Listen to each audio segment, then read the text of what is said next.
are more convincing as universal principles, uh, in contrast to Kant's categorical imperative, is it the fact that Kant is doing sort of a more theoretical approach where he's trying to think of what a universal principle could look like before it's applied at all, and Rawls is looking more at stuff that's happening post-experience and people recognize as something that has been valid in the past and could continue to be that way. So just an interesting thing to think about.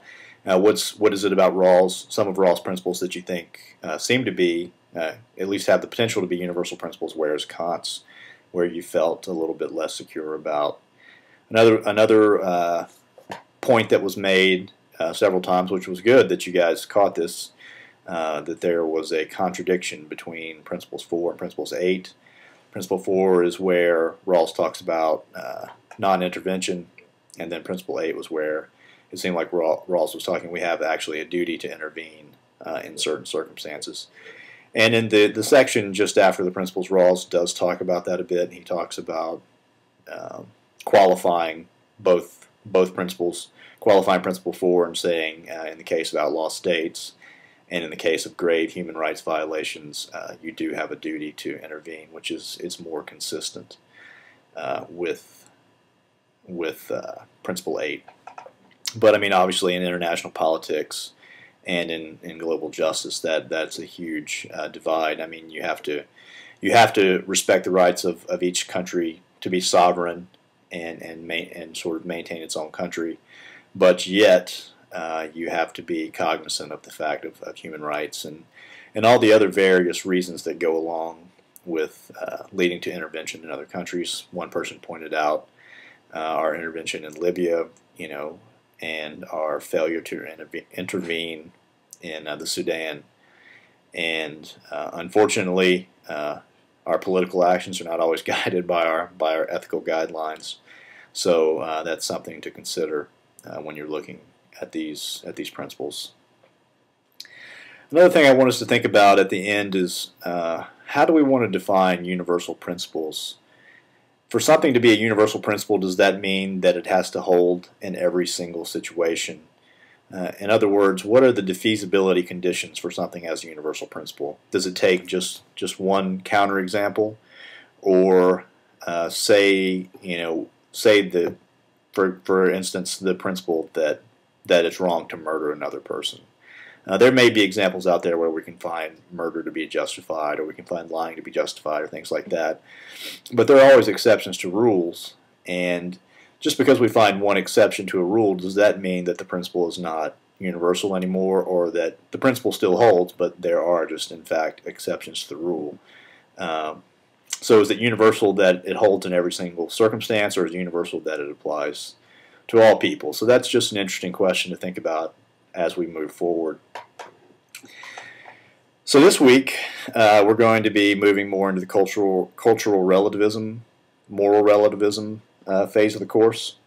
But we're going to start this week by reading an excerpt from James Rachel's book, The Elements of Moral Philosophy, which for those of you who have not taken a philosophy course and this is your introduction to ethics, I would highly recommend. It's just a short little book, but it really covers a lot of ground and it'll give you a great sort of a great primer to moral philosophy and philosophical ethics. So in this excerpt, we all sort of have a general idea of what we mean by cultural relativism. We mean that, it appears that different cultures have different moral practices, and sometimes they're not always consistent with others. So in some ways it seems like what is right depends on, the culture that you're raised in and the mores of your society. But Rachel's really goes into a little more detail and starts to sort of tease out all the different implications of cultural relativism and sort of the assumptions and the premises that cultural relativism is based on. He calls them the 5 precepts of cultural relativism. And then he explores those in greater details, and he looks at some of the drawbacks of cultural relativism, some of the limitations, and finally some of the benefits of cultural relativism. So it's a nice read. Then after that, we're going to look at Gil Harman, a philosopher from Princeton, who has a paper called Moral Relativism Defended. and he tries to provide a more sophisticated version of moral relativism because he believes that the position that Rachel's attacks is probably a little bit of a straw man, if you guys remember from the exam.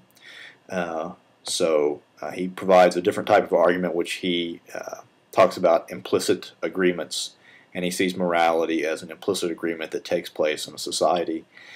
And because that implicit agreement takes place within society, it is culturally relative. So I think you guys will enjoy that paper as well. Then the end of the week, we will have another case study. And finally, I want to talk a little bit about a couple of logistical issues. One is I want you guys to start thinking about paper topics. I know we still have a few weeks until we get to that point, but as we sort of wind up this week, we'll have covered the main two issues that we're going to cover in the course: universal moral principles and cultural relativism. And then we have a few more topics coming up after that. But if there's been any issue as we go along, as you're reading this week, or that you've already encountered that you're really interested in and excited about exploring, send me an email. Let me know what you're thinking about doing. That way we can work it out.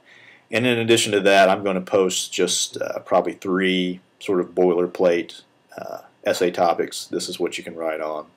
And then if you want to, improvise on that a little bit, just send me an email, and we can work that out as well.